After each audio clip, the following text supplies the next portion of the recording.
ప్రాణంలో చూసుకునే భర్త, కోడల్ని ప్రేమగా ఆదరించే అత్తగారు ఉండగా మన అర్చనకేం లోటండి?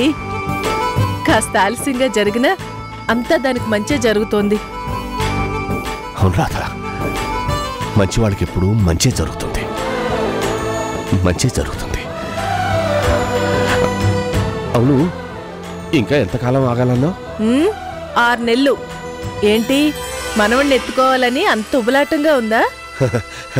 దీన్ని ఉబలాటం ఉంటావో ఆరాటం ఉంటావో నాకు తెలియదు రాధా, కానీ నా బిడ్డ ఓ బిడ్డకి తల్లి కాబోతుంది. ఇదిగో ఈ చిటికెన వేలు పట్టుకునే బుడి బుడి అడుగులు నడిచిన నా అర్చన, నా నాన్ని ముద్దుగా పిలిచిన నా అర్చన, క్లాస్లో నేనే ఫస్ట్ వచ్చానని ప్రోగ్రెస్ బోర్డు గర్వంగా చూపించిన నా అర్చన, అనుకోని అవాంతరాలు తనకెదిరే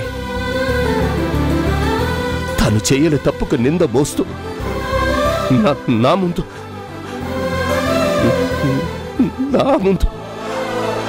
ఒక మూగదాల్లాగా నిలబడి కన్నీళ్లు కార్చిన నా అర్చన ఇవాళ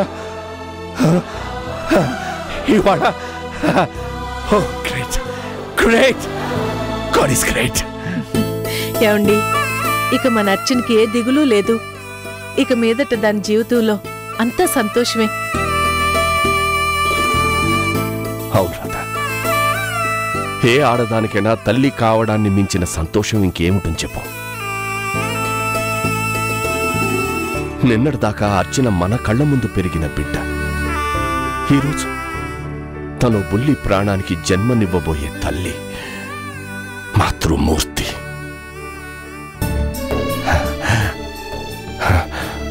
ఇంతటి శుభవార్త చెప్పిన నువ్వు ముందు స్వీట్ తినాలి. అయ్యో అన్నా సరే, అమ్మో అన్నా సరే తినాల్సిందే. ఎందుకో తెలుసా? రేపు పుట్టబోయే నీ మనవని నువ్వు కిందకి దింపితే ఊరుకుంటాడా? ఎత్తుకో అమ్మమ్మ అంటూ అప్పుడు నీకు ఎనర్జీ కావాలి, అందుకే తిను.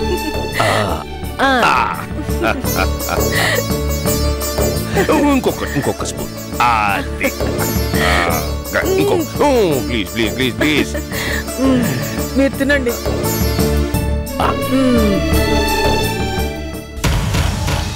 సౌందర్య, ఏంటే నువ్వనేది? అర్చన తల్లి కాబోతోందా? అనే కదా ఇంతసేపు చెప్పింది. అది నెల తప్పింది అని తెలిసినప్పటి నుంచి ఇంట్లో వాళ్ళ సంతోషానికి పట్టపగ్గాలు లేకుండా పోయాయి. బావగారేమో అర్చనని లేడీ డాక్టర్కి చూపించి అట్నుంచటే జ్యువెలరీ షాప్కి తీసుకెళ్లి గిఫ్ట్గా నెక్లెస్ కొనిచ్చాడట. అదేమో అప్పుడే వేవిళ్ళు మొదలైనట్టు అష్టవంకర్లు తిరుగుతూ వయ్యారాలు పోతోంది. ఛ, తలుచుకుంటేనే ఒళ్ళంతా తేళ్లు జర్రలు పాకినట్టుగా ఉంది.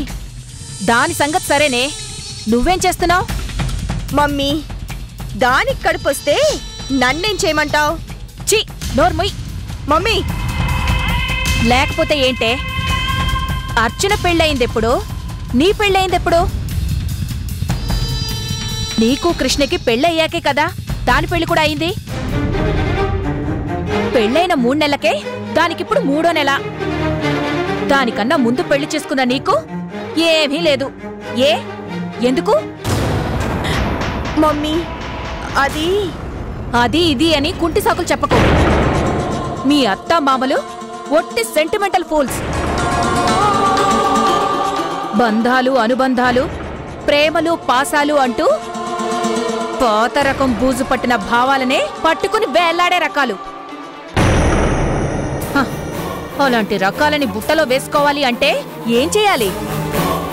పెళ్ళైన వెంటనే ఓ మనవణ్ణో మనవరాల్లో కనేసి వాళ్ళ ఒళ్ళో పడేయాలి. అప్పుడు వాళ్లే మమతలు మమకారాలు అని నీ చుట్టూ తిరుగుతారే. నువ్వు నుంచోమంటే నుంచుంటారు, కూర్చోమంటే కూర్చుంటారు. ఎందుకో తెలుసా? నీకు పుట్టిన బిడ్డ మీద ప్రేమ. అసలు కన్నా వడ్డీ ముద్దన్నట్టు కొడుకు మీద కన్నా మనవడ మీద అంతులేని ఆపేక్షతో ఫస్ట్ కమ్స్ ఫస్ట్ అన్నట్టు ఏ అత్తమామలైనా సరే ఇద్దరు కోడళ్ళుంటే వాళ్ళిద్దరిలో ఏ కోడలు ముందుగా వంశోద్ధారకుని కనిస్తే ఆ కోడల్నే నెత్తిన పెట్టుకుంటారు. మా ఇంటి మహాలక్ష్మి అని 10 మందికి చెప్పుకుని పొంగిపోతారు. ఇదంతా నిన్ను కాపురానికి పంపించే ముందే నూరిపోశాను కదే. మరి ఇప్పటిదాకా ఏం చేశావు? మీనమేషాలు లెక్క పెడుతూ కూర్చున్నావా? అది కాదు మమ్మీ. ఏది కాదే? ఏకాంతంగా ఉండాలనే కదా కొన్నాళ్లు వేరు కాపురం పెట్టారు. ఏం చేశారని? చదువుకుంటారు చదువులు. ఎందుకు? మమ్మీ చెప్పేది వినిపించుకోకుండా. ఏంటే నువ్వు చెప్పేది? నేను మా ఆయన సఖ్యంగానే ఉన్నావు, అయినా కూడా నా కడుపు పండలేదు అంటావు, అంతేనా? అబ్బబ్బా, అదేమి కాదు. మరి నేను ఇప్పుడప్పుడే పిల్లల్ని కనడం ఇష్టం లేక. ఇష్టం లేక? అది చెప్పి చావే. అబార్షన్ చేయించుకున్నాను.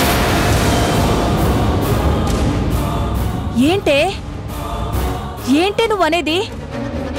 నువ్వు అబార్షన్ చేయించుకున్నావా?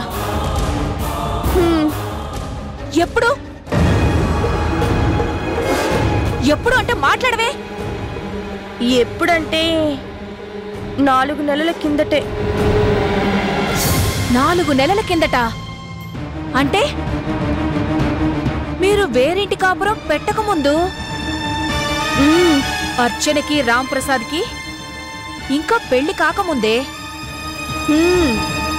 అర్చనకిప్పుడు 3వ నెల.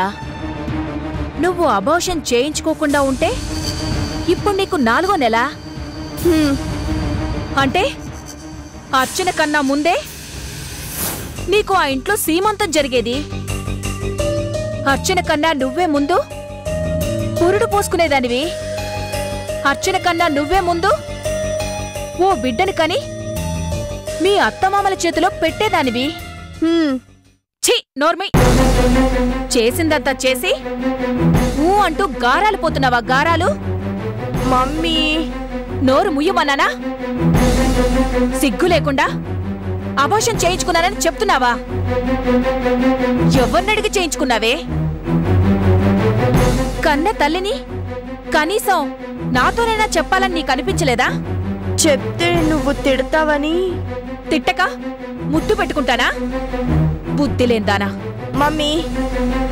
మమ్మీ అని నన్ను పిలవడం కాదే, నిన్ను పిలిపించుకునే అదృష్టాన్ని నీ చేతులారా నువ్వే నాశనం చేసుకున్నావే. నీ మొగుణ్ణి, నీ అత్తమామల్ని శాశ్వతంగా నీ గుప్పెట్లో పెట్టుకునే అద్భుతమైన అవకాశాన్ని కాలదన్నుకున్నావు కదే. నేను ఎన్నెన్నో ఊహించుకుని ఎప్పటికప్పుడు ప్లాన్ చేస్తుంటే నీ తొందరపాటు వల్ల మొత్తం మటాష్ చేసావు కదే. మమ్మీ ఇప్పుడు మాత్రం ఏం కొంప మునిగింది? కొంచెం లేట్ అయినా నేను కంటాను ఓ బిడ్డని. బిడ్డని కంటుందట, బిడ్డని. మోహన్ చూడు. మమ్మీ మమ్మీ అని నీ తోటికోడలు అర్చన నీకంటే ముందుగానే అనిపించుకుంటుంది. ఆ ఇంటి మహాలక్ష్మిగా గొప్పగా వెలిగిపోతుంది. నీ అత్తమామలకి నెత్తిమీద దేవతే కూర్చుంటుంది. అదృష్టం బావుండి అర్చనకి మగబిడ్డే పుట్టాడనుకో, ఇక అంతే సంగతులు. వంశోద్ధారకుణ్ణి ఇచ్చినందుకు అందరూ కలిసి బ్రహ్మరథం పడతారు. నీ కళ్ళ ముందే దానికి పుట్టిన బిడ్డకి ముచ్చట్లు వేడుకలు వైభవంగా జరిపిస్తారే. అవన్నీ చూస్తూ ఓ మూలను కూర్చొని కుళ్ళి కుళ్ళి చావాలే. ఇందాకే చెప్పానుగా, ఫస్ట్ కమ్స్ ఫస్ట్ అని. పెద్ద కోడలు అన్నిట్లోనూ ఫస్టే, చిన్న కోడలు అన్నిట్లోనూ సెకండే అని అంటారు. మమ్మీ ఇల్లు అలకగానే పండగ రాదు, కడుపు రాగానే పురుడు పోసుకున్నట్టు కాదు. చూస్తూ ఉండు, అర్చన మొహంలో ఆనందాన్ని ఆవిరి చేయడానికి నీ కూతురు ఏం చేస్తుందో, ఏం చెయ్యగలదో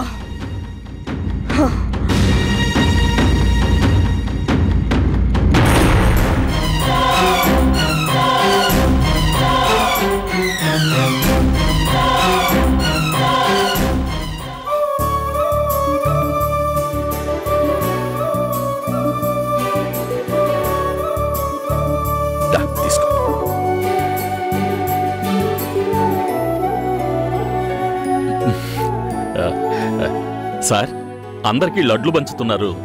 ఏమన్నా విశేషమా? విశేషమే. మీ సారు తాతగారు కాబోతున్నారు. అంటే అర్చనమ్మ గారు తల్లి కాబోతున్నారన్నమాట. తాత కాబోతున్నందుకు కంగ్రాట్స్ సార్. Thank you. అమ్మగారు కూడా అమ్మమ్మ కాబోతున్నందుకు మా డ్రైవర్లందరి తరపున అభినందనలు. మీరందరూ ఇంట్లో మనుషుల్లాగా ఇంత కలిసిపోయినందుకే ఈ శుభవార్త తెలియగానే మీతో చెప్పాలనే వచ్చాం. ఈ శుభ సందర్భంలో మీ అందరికీ ఒక గుడ్ న్యూస్. ఒక నెల బోనస్ అనౌన్స్ చేస్తున్నాను. అయ్యగారు, అర్చనమ్మ గారు ప్రతి ఏటా ఇలా పిల్లల్ని కంటూ పోవాలి. మీరు ప్రతి ఏటా మాకు బోనస్లు ఇస్తూనే ఉండాలి. మడిక్యం, నేను అమ్మగారు అర్చన చూడడానికి వెళ్తున్నాం. రావడానికి కాస్త ఆలస్యం అవుతుంది. అందుకని మీరు చెప్పకండి సార్, అంతా అర్థమైంది. మీరు హ్యాపీగా వెళ్ళండి. ఇక్కడ పనులన్నీ నేను చూసుకుంటాను కదా. నేను కూడా ఉన్నాను కదా అయ్యగారు. ఎందుకు? నా వెనకాల తిరుగుతున్న బుర్ర తినడానికే? అదే మాట మామా, నీ బుర్ర హీట్ ఎక్కిపోతే టీ తెచ్చి పెట్టడానికైనా నేను ఉండాలి కదా. సరే, మేము బయలుదేరుతాం. జాగ్రత్త. సార్, చిన్నమ్మాయి గారిని మేము అందరం అడిగామని చెప్పండి సార్. అలాగే. పద. అయ్యగారు, ఈ శివ కూడా అడిగాడని చెప్పండి. అలాగే.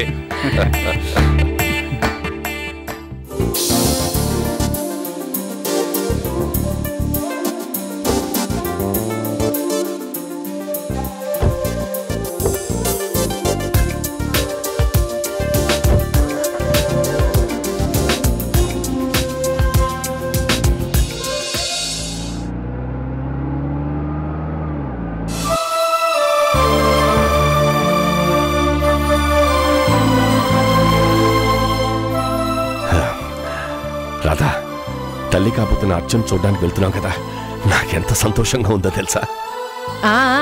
చెప్పనక్కర్లేదు, మీ మొహంలోనే కనిపిస్తోంది. అవును, అర్చనకి ఏం తీసుకెళ్దాం? అదేదో సార పెట్టడం అంటారే, అదెప్పుడు? సీమంతం అంటారే, అదెప్పుడు? పురిటికి ఇంటికి తీసుకురావడం అంటారే, అదెప్పుడు?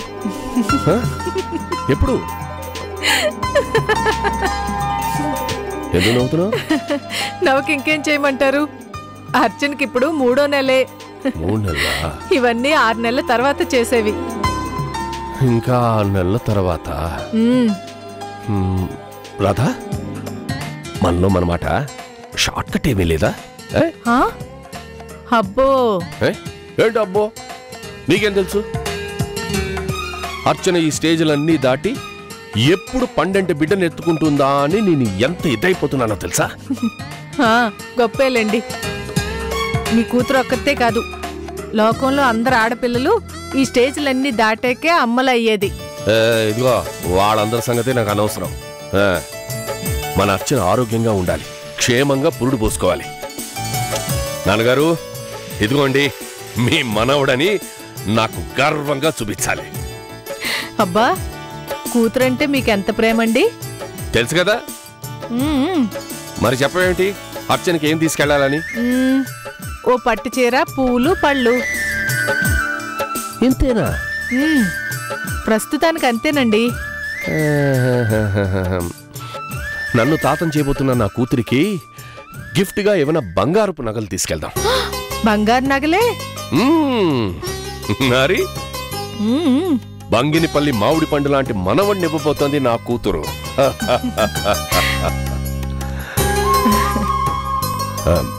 అన్నట్టు రాధ, సౌందర్య కూడా ఆ ఇంటి కోడలే కదా?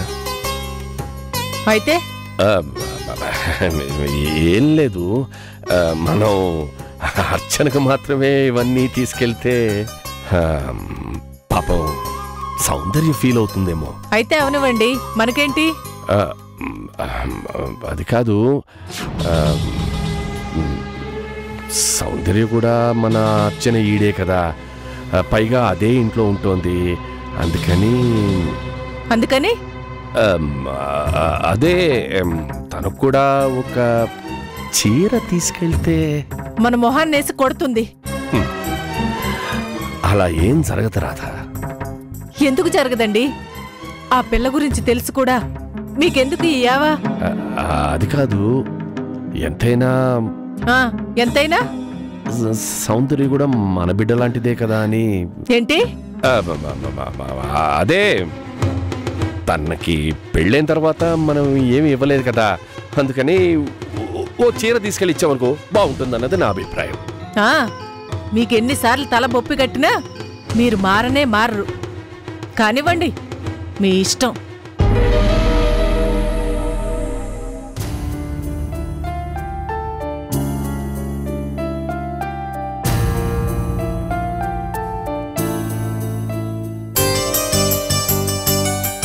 రాధమ్మా, రండి రండి. నమస్కారం. నమస్కారం, కూర్చోండి. ఎలా ఉన్నారు? బాగున్నాం, మీరెలా ఉన్నారు? మేం బాగున్నాం అమ్మా. ఒకసారి అమ్మాయిని చూడాలనిపించింది, అందుకే వచ్చి. అలాగా. అర్చనా, ఎవరొచ్చారో చూడు.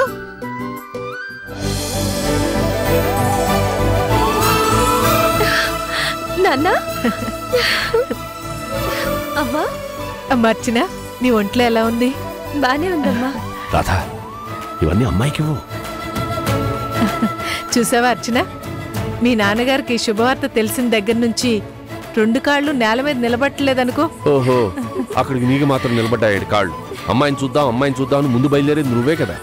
మీరు మాత్రం నన్ను తాతం చేయబోతున్న కూతురికి ఏమిస్తే బాగుంటుంది అని ఇవన్నీ కొనుక్కురాలేదు. సరే ముందు ఇవ్వు. రాధమ్మా, ఇంత ఖరీదు పెట్టి ఇప్పుడు ఇవన్నీ ఎందుకు? కాదనకండమ్మా, ఏదో మా సంతోషం కోసం. అర్చన, కొంగు పట్టమ్మా.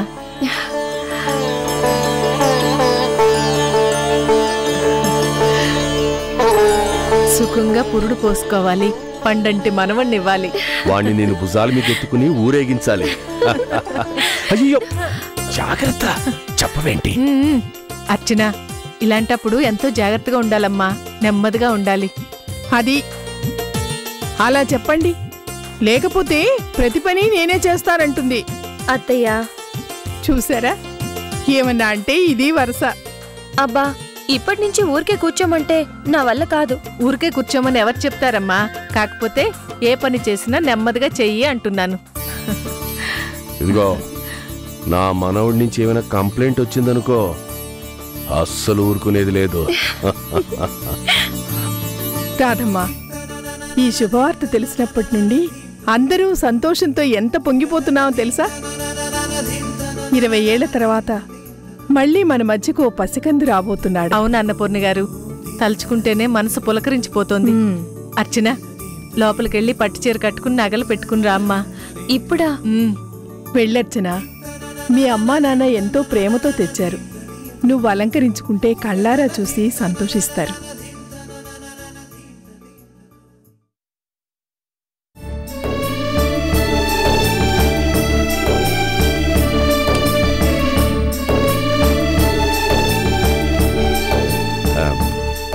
బావగారు, అల్లుడు గారు ఇంట్లో లేరా అమ్మా?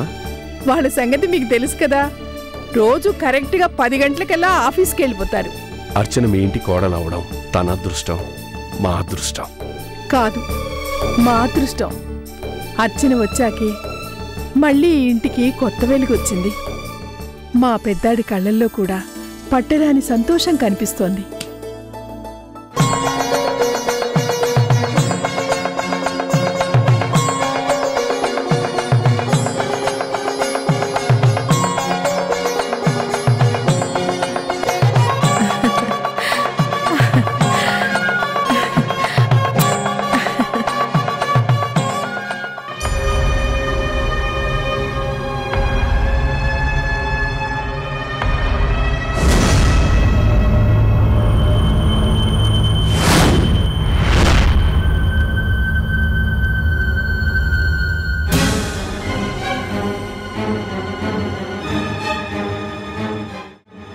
అర్చన, నీకు నాదిష్టే తగిలేలా ఉంది. అలాగా అయితే అన్ని దిష్టులు పోవాలని అమ్మాయికి దిష్టి తీసేసా. అలాగే. చూసారా, నా కోడలు నిజంగా మహాలక్ష్మి.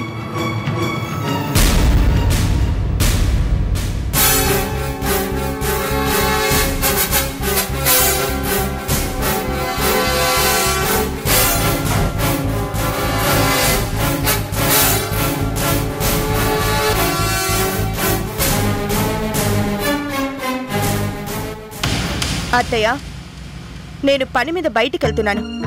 సాయంత్రం దాకా రాను. మీ అబ్బాయి అడిగితే చెప్పండి. అమ్మ సౌందర్య, ఏంటి? నువ్వు కూడా నా కూతురు లాంటి దానివే కదా.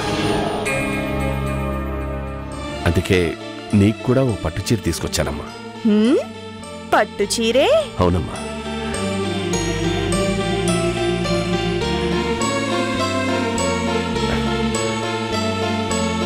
తీసుకోమ్మా. ఈ కలర్ నీకు బాగా సూట్ అవుతుందని నేనే సెలెక్ట్ చేశాను. Shut up!